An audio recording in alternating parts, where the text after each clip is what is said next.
नमस्कार। भारत शक्ति में आप सभी का स्वागत है।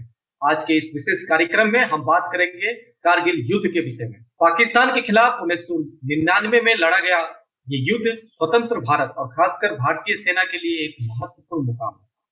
तकरीबन 60 दिनों तक चले इस युद्ध में भारतीय फौज विजय रही और 26 जुलाई को यह युद्ध खत्म हुआ। इस दिन को हम कारगिल युद्ध दिवस के रूप में भी मनाते हैं, हम सभी भारतवासी। इस युद्ध के बारे में बात करने के लिए खासकर हमारे साथ एक बहुत ही खास मेहमान बरेली से जुड़ गए हैं, जो परिचय का मोहताज नहीं है। जी हाँ, मैं बात कर रहा हूँ कारगिल युद्ध के महानायक की, वीरों के वीर कहे जाने वाले परम वीर विजेता सूबेदार मेजर योगेंद्र सिंह यादव। इन्होंने अपने जिस्म पे 17 गोलियां झेली, एक दो तीन नहीं, 17 बुलेट्स। और ये फौलादी जिस्म की बात मैं नहीं कर रहा हूँ। आज आज मैं उस फौलादी इरादों की बात करने जा रहा हूँ, उस कहानी को बताने जा रहा हूँ जिसका मिसाल मिलना मुश्किल है। जी हाँ, आइए बात करते हैं योगेंद्र सिंह यादव जी से। योगेंद्र जी, हमें ये बताइए कि भारत के इतिहास में अब तक सिर्फ 21 परमवीर विजेता हुए हैं और आपको ये पुरस्कार सिर्फ 19 साल में मिला। सबसे कम उम्र के पुरस्कार विजेता है आप। लेकिन इस पुरस्कार को जीतने के पीछे एक बहुत इंटरेस्टिंग कहानी है। सबसे पहले मेरा सबको जो है जय हिंद। और ये कारगिल युद्ध के जो टाइगर हिल की लड़ाई के बाद मैं जब घायल अवस्था में बेस हॉस्पिटल दिल्ली कैंट में था, तो 14 अगस्त 1999 को जो स्टार न्यूज हुआ करता था, जो अभी एबीपी न्यूज है, तो इन्होंने 9:45 के आसपास इन्होंने एक न्यूज आई थी, ब्रेकिंग न्यूज, कि कारगिल युद्ध के दौरान 4 परमवीर चक्र दिए जा रहे हैं, जिसमें से एक ग्रेनेडियर योगेंद्र सिंह यादव मरणोपरांत। तो मेरी बटालियंस के और दूसरे जो जवान थे, उन्होंने आकर के जब बधाई देने लगे कि बोला यार आपकी कंपनी को एक परमवीर चक्र मिला है, मुझे भी बड़ा एक गर्व महसूस हुआ कि एक उस योद्धा के साथ में, जिसके साथ मैंने युद्ध लड़ा है और जो लड़ते लड़ते जिसने अपनी मातृभूमि के लिए अपने प्राणों का बलिदान दिया है, उस योद्धा को आज परमवीर चक्र से नवाजा गया है। तो ये मेरे लिए भी बड़ी फक्र की बात थी।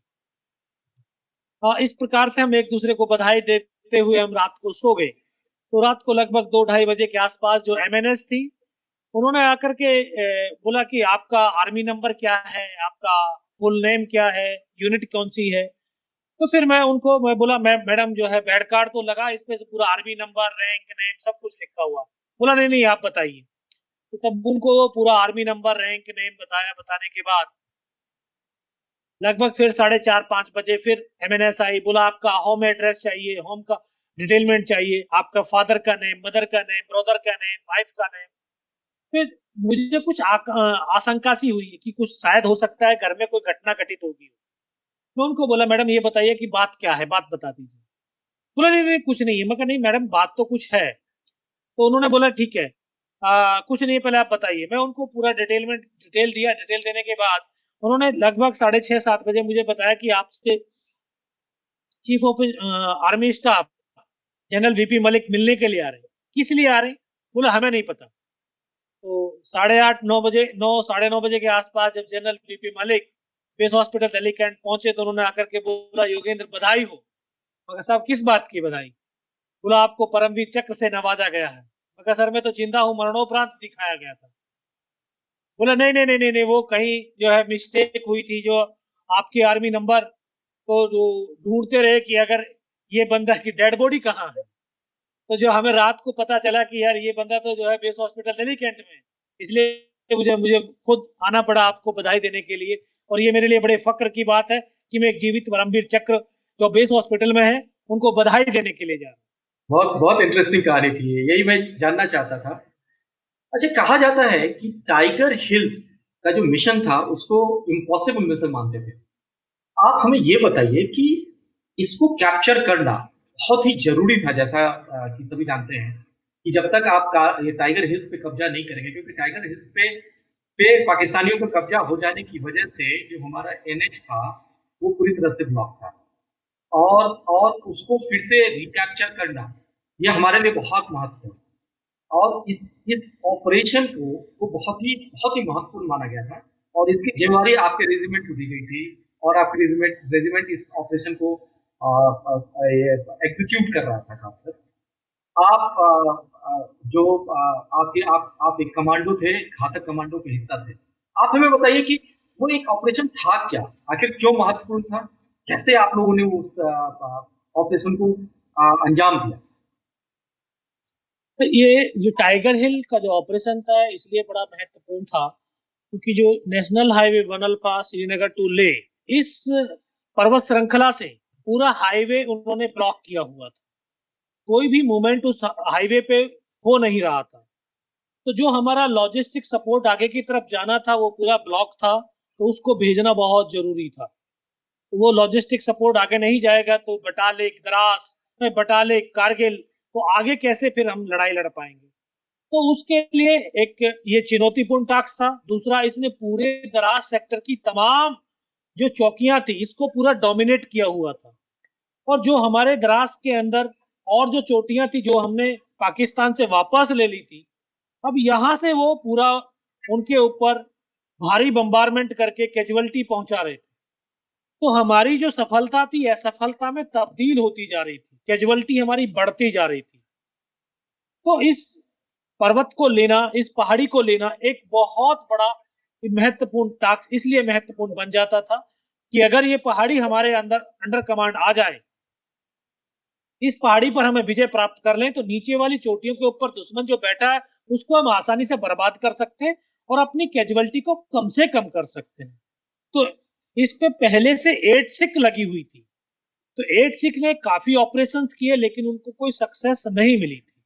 फिर 18 ग्रेनेडियर्स को, जो कि तोलोलिंग पहाड़ी को कैप्चर करने के बाद वापस रियर में अपना इक्विपमेंट और वेपन का मेंटेनेंस में लगी हुई थी, तो कर्नल कुशाल चंद ठाकुर जो बटालियन कमांडर थे, उनको जो है ये आदेश दिया गया कि ठाकुर आपकी बटालियन टाइगर हिल टॉप को कैप्चर करेगी। तो ये एक बटालियन कमांडर के लिए बहुत महत्वपूर्ण था। और ये एक और महत्वपूर्ण इसलिए भी हो गया था क्योंकि तोलोलिंग की लड़ाई के दौरान जो हमारे साथी अपने टास्क को पूरा करते करते, जिन्होंने अपने लहू का आखिरी कतरा तक अपने देश और सेना के लिए बहा दिया था, उनका बदला लेने का एक और मौका हमें भारतीय सेना ने दिया। तो कमांडिंग ऑफिसर साहब ने उस चुनौतीपूर्ण टास्क को सहर्ष स्वीकार किया और बटालियंस का दरबार लेकर के पूरे दरबार में उस टास्क के बारे में बताया कि हमें भारतीय सेना और हिंदुस्तान ने अपने साथियों का बदला लेने का एक और सौभाग्य हमें दिया है और मैंने इस टास्क को स्वीकार कर लिया है। फिर उन्होंने उस टास्क को पूरा करने के लिए पूरी एक अटैक प्लान बनाया कि किस प्रकार से इस टाइगर हिल टॉप को हम कैप्चर कर सकते हैं। तो इसके लिए घातक platoon, delta company, Charlie company, घातक प्लाटून सबसे फर्स्ट में, और जो टाइगर हिल के पीछे की तरफ से, जहां से दुश्मन ये अंदाजा भी ना लगा सके कि हिंदुस्तान की फौज ये 90 डिग्री चट्टान चढ़ करके नहीं आ पाएगी। 1700 फीट की ऊंचाई पे वो पर्वत था, कैसे आप लोगों ने चढ़ाई की? तो बस उसके लिए 2 दिन का रिहर्सल का हमें समय मिला और एक जोश और जुनून। ये हिंदुस्तान की मिट्टी, ये वीर और वीरांगनाओं की मिट्टी है, ये ऋषि मुनियों के तप की मिट्टी है। तो इस मिट्टी के अंदर जो पैदा हुआ इंसान, उसके अंदर जोश और जुनून, देशभक्ति और राष्ट्र प्रेम कूट कूट करके भरा होता है। और साथ ही साथ ये जो इंडियन आर्मी की जो ट्रेनिंग है, जो रेजिमेंट का जो जुनून है, तो उसकी ट्रेनिंग है, वो भी उस सैनिक को एक दृढ़ इच्छा शक्ति उसके अंदर पैदा करती है, डिटर्मिनेशन पैदा करती है, एक आप लोग चढ़े, भावना पैदा। पहले हमें ये बताइए आप लोग चढ़े कैसे और उस चढ़ाई के दौरान कैसे कैसे ये ऑपरेशन आगे बढ़ता गया, उसके बारे में बताइए। बहुत हाँ। वो जानने में एकदम बिल्कुल रोंगटे खड़े हो जाते हैं। हाँ, तो 2 जुलाई को हमने चढ़ना शुरू किया। सिर्फ इस पहाड़ी पर रात को चढ़ सकते थे, दिन में नहीं, क्योंकि दुश्मन दूर से दूर देख करके हमें आसानी से बर्बाद कर सकता था। इसलिए रात भर चलते थे, दिन भर पत्थरों में चुपचाप आड़ के साथ पड़े रहते थे, फिर रात भर चलते थे। इस प्रकार से हमने 2 रात और 1 दिन इस पहाड़ी पे कभी रस्से से बांध करके, कभी एक दूसरे का हाथ पकड़ करके, कभी टेढ़े मेढ़े ऊपर पत्थरों को पकड़ते हुए ऊपर की तरफ हम चढ़े। तीसरी रात का वो मंजर, जब हम रस्सियों के सहारे ऊपर की तरफ चढ़ते जा रहे थे तो दोनों तरफ उनके बंकर थे, लेकिन अंधेरे की वजह से हमें नहीं दिखाई दिए। और दुश्मन भी इतना चौकन्ना था, इतना सरप्राइज मेंटेन करके बैठा हुआ था कि वो तब तक फायर नहीं खोलता था जब तक कि हमारी फौज उनके नजदीक ना पहुंच जाए। जब हम उनके बीच से निकल रहे थे तो दोनों तरफ से जो बंकर थे उन्होंने एक साथ फायर खोल दिया, तो हमारा जो टुकड़ी का रास्ता था वो कट ऑफ हो गया। और जब तक फायर खुला तब तक हम 7 जवान ऊपर चढ़ चुके थे। तो ऊपर 8-7 मीटर का प्लेन स्पेस था, तो सामने दुश्मन के 2 बंकर। हम 7 जवानों ने जाकर के उनके ऊपर आधा-धुंध गोलाबारी किया। तो उनमें से 1-2 जवान उनका भागा पीछे की तरफ, बाकी सबको जो है मौत के घाट चला दिया। टाइगर हिल टॉप वहां से मात्र 50-60 मीटर रहा, तो टॉप पर तो उनकी पूरी कंपनी का डिप्लॉयमेंट था। उन्होंने देखा कि हिंदुस्तान की फौज, पाकिस्तान की एक कंपनी के अंदर 150 की स्ट्रेंथ होती है। क्या डिप्लॉयमेंट था पाकिस्तानियों का वहां पे, क्या इंतजाम किया था उन्होंने पूरा जो जितने भी कंपनी के सपोर्टिंग वेपन, बटालियन के supporting weapon, artillery, MMG, AGL, पीका गन, तमाम जो हैवी वेपन थे, एचएमजी, जो एयरक्राफ्ट गन, ये तमाम लगी हुई थी। 82 मोटर लगी हुई थी।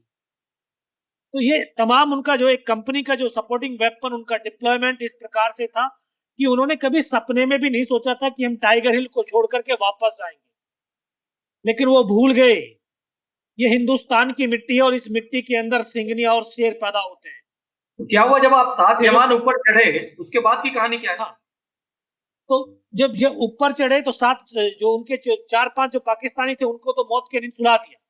टॉप पर बैठे हुए दुश्मन ने देखा कि हिंदुस्तान की फौज वहां तक नजदीक पहुंच गई है, तो उन्होंने इतना जबरदस्त हमारे ऊपर गोलाबारी किया कि हम एक कदम आगे भी नहीं बढ़ पाए, लेकिन उनको 1 इंच नीचे भी नहीं उतरने दिए।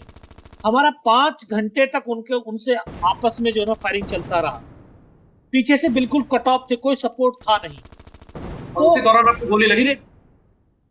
नहीं, उस टाइम पे गोली नहीं लगी। अभी जब अम्युनिशन खत्म होने वाला था, जब बहुत कम मात्रा में हमारे पास अम्युनिशन बचा, तो जो हमारा उस समय टीम लीडर था हवलदार मदन, उन्होंने फिर रणनीति बनाई कि किस प्रकार से हम जो है ना ज्यादा से ज्यादा पाकिस्तानियों को मार सकते हैं। तो उसी दौरान हमने प्लान किया कि जब दुश्मन पत्थरों से निकल के बाहर आएगा तब हम फायर खोलेंगे, नहीं तो हम फायर नहीं खोलेंगे। तो हमने उसी रणनीति बनाई। जैसे उनकी आर्टिलरी, उनके मोटर ने फायर किया तो हमने अपना फायर स्टॉप कर दिया। फायर स्टॉप होते ही 20 से 25 मिनट तक जब हमारी तरफ से कोई फायर नहीं हुआ, तो पाकिस्तानियों ने सोचा कि शायद हिंदुस्तानियों का या तो अम्युनिशन खत्म हो गया है या ये मारे जा चुके। तो उनके 10-12 पाकिस्तानी जवान सिर्फ ये देखने के लिए आए कि हिंदुस्तान के जवानों की संख्या कितनी है, जिंदे हैं या मर गए हैं। तो वो काफी नजदीक आए एकदम से पत्थरों से निकल करके। तो हम 3 अलग अलग पत्थरों के पास बैठे हुए थे, एक साथ हमने फायर खोला तो उनमें से 1-2 बचा था, बाकी को सबको मौत की नींद सुला दी। फिर हमारे पास अम्युनिशन भी हो गया, उन्हीं का वेपन हो गया, उन्हीं का वेपन, उन्हीं का अम्युनिशन लेकर के फिर हम फायर करने लगे। जो 1-2 जो बचा था लेके। हाँ जी। उसके बाद की कहानी बताइए कि कैसे फिर आप लोग को गोलियां लगी और आप लोग कैसे उस लड़ाई को का क्या परिणाम निकला इनफैक्ट? हाँ, तो जो पाकिस्तानी जो सैनिक भागे थे, उन्होंने जाकर के अपने कमांडर्स को बताया, विदिन 30 मिनट 35 से 40 पाकिस्तान के जवानों दोबारा से हमला कर दिया। और हमला इतना जबरदस्त कि जितने भी उनके पास हैवी वेपन थे 20 मिनट तक आधा-धुंध गोलाबारी बरसाया, हमें सर नहीं उठाने दिए। फिर उसके बाद जैसे फायर स्टॉप किया, उन्होंने पत्थर फेंकने शुरू करे, ग्रेनेड फेंकने शुरू करे, और धीरे धीरे वो नजदीक आने लगे। जब वो काफी नजदीक आए तो हमारे पास एक लाइट मशीन गन एलएमजी थी। तो जैसे ही उनको एलएमजी नजर आई तो सीधा उसी वेपन के ऊपर उन्होंने आरपीजी का राउंड दाग दिया, तो वो वेपन डैमेज हो गया। उसको चलाने वाले जो जवान थे वो भी इंजर्ड हो गए। तो उस वेपन को छोड़ करके अपने जो प्लेटून हवलदार था उसकी तरफ दौड़े। तो प्लेटून हवलदार के वो आखिरी शब्द आज ही मेरे कानों में गूंजते हैं, क्योंकि उस वेपन के जस्ट बाईं तरफ मैं बैठा हुआ था और मुझे आवाज दिया कि योगेंद्र इस एलएमजी को उठा करके फेंक, दुनिया में इस वेपन के सिवा कोई बचाने वाला नहीं है। जैसे मैंने उस वेपन को उठा करके उनकी तरफ फेंका तो मेरी नजर ऊपर की तरफ गई, तो जिन पत्थरों से हम फायर कर रहे थे उसी के ऊपर 7 पाकिस्तान के जवान खड़े हुए थे। वो कैसे रहे, तो बहुत नजदीक आ गए, कहां पर ये खड़े हुए, शायद मेरी आवाज वहां तक पहुंच गई हो। फिर उन्होंने सीधा ऊपर से ग्रेनेड फेंका, तो एक जो दूसरा योगेंद्र सिंह यादव था, दोनों के बीच में हमारे ग्रेनेड फटा, तो उस जवान की यहां से इस उंगली को कट करके वो दूर जाकर के पड़ी, तो उसको लगा कि यार शायद मेरा हाथ कट गया है। तो उसने बोला यार मेरा हाथ कट गया। मैं पीछे की तरफ मुड़ करके देखा, मैं कहा नहीं सर हाथ नहीं, उंगली कटी है आपकी।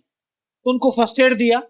फर्स्ट एड देने के बाद तभी एक और जवान इंजर्ड हो गया, उसको भी जो है फर्स्ट एड दिया। सभी ने हमने बोला कि यार आप लोग फायर तो कर नहीं सकते हो, आप नीचे की तरफ चले जाओ। तो लेकिन उन जवानों ने नीचे जाने से मना कर दिया, बोला नहीं, जीना है तो तुम्हारे साथ जीना है, मरना है तो तुम्हारे साथ मरना है। मैं तो अभी स्कूल के अंदर किताबों में पढ़ करके आया था कि एक जवान दूसरे जवान के लिए अपने आप के नौछावर कर देता, आज तो प्रत्यक्ष रूप से देखने को मिल रहा था। तो हम जैसे नए जवानों के लिए तो बहुत बड़ा मोटिवेशन था। तभी एक स्नाइपर वाला हमारा एक लेफ्टिनेंट थे, लेफ्टिनेंट नरेश कुमार, तो उनके ऊपर 3 तरफ से फायर आने लगा। तो तभी हमें एक मेरा ट्रेनिंग का साथी था ग्रेनेडियर अनंत राम, हम दोनों को बोला कि आप लोग उसकी हेल्प के लिए जाओ। तो जैसे उसकी हेल्प के लिए जाने लगे, शायद मेरा मूवमेंट उनको दिखाई दिया होगा, फिर ग्रेनेड फेंका उन्होंने। तो उस ग्रेनेड का एक स्प्लेंडर आकर के मेरे भी घुटने के नीचे लगा और मुझे भी आभास हुआ कि शायद मेरा घुटने से पैर कट गया है। तो मैं नीचे गिरा, नीचे गिरते ही मैंने देखा कि शायद देखता हूँ पैर कटा है कि नहीं। जैसे हाथ मार करके देखा, पैर तो नहीं कटा था। तो उसको फर्स्ट एड करने लगा, भी फर्स्ट एड कर ही रहा था, तभी एक और ग्रेनेड सामने गिरा, उसका एक स्प्लेंडर आकर के यहां से ये पूरा काट दिया। इसको कटने के बाद पूरा चेहरा शून्य, कुछ भी दिखाई नहीं दिया। ऐसा आभास हुआ कि शायद आंखें चली गई। फिर काफी देर के बाद जब आंखें खुली, देखा ऊपर से नीचे तक लहूलुहान और नाक से खून की धार बह रही थी। तो वहां उनका स्लीपिंग बैग था, उससे काफी देर तक ब्लड साफ किया। फिर आगे की तरफ रेंगता हुआ अपने उस साथी के पास पहुंचा, तो पहाड़ी से पीठ लगा करके ठीक हम आमने सामने बैठे हुए थे। मैं उनको बोला सर फर्स्ट एड कर दीजिए। तो उन्होंने बोला पहले फायर कर। तो मैं फायर कर रहा था, तो कुछ देर के बाद उस साथी ने जो अपना फर्स्ट एड जो किट निकाला, उसकी पॉलिथीन फाड़ने के लिए यहां तक उनका हाथ पहुंचा था, उसको यहां पर गोली लगी और इधर से खून का फव्वारा छूटता हुआ पीछे की तरफ लेटते हुए चले गए। मैं उनको बोला सर क्या हुआ, लेकिन एक शब्द भी तो नहीं बोले। तभी मेरी जो बगल में बैठा था मेरा साथी, मैं उसको बोला अनंतराम सर को तो गोली लगी है, और उसके मुख से भी सिर्फ क्या, यही शब्द निकला। उसको ऐसे सीने में ब्रस्ट लगा और वो भी मेरी गोद में आकर के लेट गए। तभी मैंने अपने साथियों को बताया साहब दोनों बंदों की गोली लगी। कैसे, दोनों को दोनों शहीद हो गए। बस मैं इतना ही बोल पाया। तभी उन्होंने इस तरह से आकर के अल्लाह अकबर के नारे लगाए और इस तरह से आकर के हमें 3 तरफ से घेर लिया। घेर लिया आपको? और आधा, हाँ घेर लिया। और फिर आधाधुंध गोलियों की बौछार शुरू हुई और पल भर के अंदर सब कुछ खत्म हो। मैं भी उनकी तरफ से मर चुका था, मेरे तमाम साथी शहीद हो चुके। तो उनका एक जो कैप्टन था, उनका एक जो टीम लीडर था पाकिस्तानियों का, उसने बोला कि इनको रीचेक करो, इनमें से कोई जिंदा तो नहीं। उन्होंने आकर के एक एक जवान को गोलियां दागने लगे। तो ऐसे डेड बॉडी उछलती थी, मैं बेहोश था, लेकिन इतना बेहोश नहीं हुआ था कि उनको देख ना सकूं, सुन ना सकूं। देख सकता था, सुन सकता था। तो उसने फर्स्ट में आकर के मेरे यहाँ पे बाजू में गोली मारी, फिर पैर में गोली मारी। मैं देख रहा हूँ कि धुआं निकल रहा है, लेकिन उस गोली की पीड़ा को चुपचाप पड़ा सहता रहा। और जब उनको यकीन हो गया कि इनमें से कोई जिंदा नहीं है, फिर बहुत यातनाएं दी, गालियां दी। तो हमारा 500 मीटर नीचे एक एमएमजी पोस्ट था। उस पोस्ट को कैप्चर करने के लिए टाइगर हिल की बगल में ही मस्को वैली थी, जहां उनका एक बेस कैंप था। उन्होंने वहां मैसेज पास किया कि हिंदुस्तान का नीचे जो एमएमजी पोस्ट है उसके ऊपर हमला करो। जैसी आवाज मेरे कानों तक पड़ी तो मुझे लगा कि आज तो मेरी पूरी टीम शहीद हो जाएगी। तब ऊपर वाले से एक ही प्रार्थना करी कि मुझे इतने जिंदा रख दे कि मैं अपने साथियों तक सूचना पहुंचा सकूं। कहते हैं कि निस्वार्थ भाव और सच्ची श्रद्धा के साथ अगर उस परमपिता परमेश्वर को याद करते हैं तो वो शक्ति जरूर साथ देती है। चुपचाप पड़ा रहा। काफी देर के बाद फिर उन्होंने बूट की ठोकरें मारी और उनके कैप्टन ने बोला कि इनके वेपन उठा लो। उनका एक जवान आकर के दोबारा से गोलियां मारने लगा। और साथियों तब तक मैं अपने मन के अंदर एक विश्वास पैदा करके लेटा हुआ था कि अगर इसने सर और सीने में गोली नहीं मारी, चाहे मेरा हाथ पैर दोनों ही काट करके क्यों ना ले जाए, मैं उफ तक भी नहीं करूंगा और मैं जिंदा भी रहूंगा। ये विश्वास पैदा किया हुआ। तो उसने आकर के फिर भी बाजू में पैर में गोली मारी, जब एक कदम आगे गया, जब उसने सीने की तरफ राइफल करी, तब मुझे लगा यार अब नहीं बचा। लेकिन कहते हैं कि जाको राखी साइयां मार सके ना कोई, और इस धरती माँ को भारत माँ बोलते। माँ माँ ऐसे नहीं बोलते, क्योंकि ये माँ जैसा दायित्व और कर्तव्य का निर्वाह भी करती है, क्योंकि माँ अपने बेटों की वीरता, शौर्य और पराक्रम को कभी दफन नहीं होने देती। तो शायद इस माँ ने मुझे चुना कि उसके बेटों ने जो वीरता और शौर्य पराक्रम दिखाया उसको दुनिया तक पहुंचा सकूं। इसलिए इस भारत माँ का मैं बहुत ऋणी हूं। वो जब गोली आपके सीने पे लगी तो क्या, वो बताइए वो घटना। जब उसने गोली चलाई तो यहाँ पे पर्स रखा था, पर्स में 5-5 रुपए के कुछ सिक्के थे, और वो भी एक साथ इकट्ठे हो रखे थे। जब हाँ 5-5 रुपए के सिक्के थे कुछ, तो वो भी इकट्ठे हो रखे थे। जब उसने गोली चलाई तो जाकर के वो सिक्कों पे लगी और रिकोचिट हो गई। लेकिन उस गोली के धक्के से मुझे खुद आभास हुआ कि मैं तो मर गया हूं। पाकिस्तान का दूसरा सैनिक आया, उसने आकर के मेरा AK-47 उठाया, और जब वापस मुड़ करके जाने लगा होगा तो शायद मेरा पैर, उसका पैर मेरे पैर से टकराया। जब पैर से टकराया तो शायद मुझे एकदम से चेतना आई, मुझे लगा यार मैं तो जिंदा हूं। और तब एक अंतरात्मा से आवाज है कि योगेंद्र अभी तक नहीं मरा तो मरेगा भी नहीं। मेरे पास एक हैंड ग्रेनेड था, मैंने अपना ग्रेनेड निकाला, उसकी पिन निकाल करके उसके ऊपर ऐसे फेंक दिया, तो कोर्ट के अंदर ऐसे पीछे हुड लग। हाँ जी, रोंगटे खड़े होने वाली कहानी सुना रहे हैं आप एकदम, मेरा तो हालत जी। कोर्ट के अंदर ऐसे हुड लगा हुआ था, हुड के अंदर वो ग्रेनेड जा गिरा, और उसको लगा कि कुछ गिरा है। उसने एकदम से पीछे की तरफ मुड़ करके देखा, पीछे तो कोई हरकत थी नहीं, और जब तक वो ऐसे राइफल दोनों तरफ कंधे पर राइफल टकी थी, जब तक वो ग्रेनेड को निकाल पाता, ग्रेनेड फट गया, उसका यहां से पूरा सर उड़ा और वो हमारे ऊपर आकर के गिर गया। उस धमाके से जो पाकिस्तान के सैनिक थे उनमें खलबली मच गई कि इनमें से कोई जिंदा है। कुछ बोले जिंदा नहीं, नीचे से फौज आ गई है।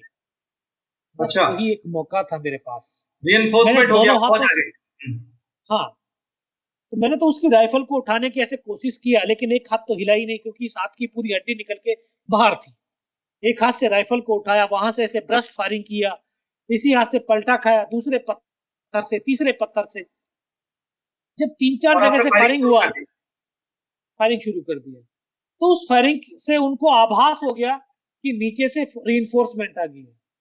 अच्छा। और उनके हौसले परस्त हो चुके थे, उनका मोमेंट टूट गया, तो वहां से वो भाग खड़े हुए।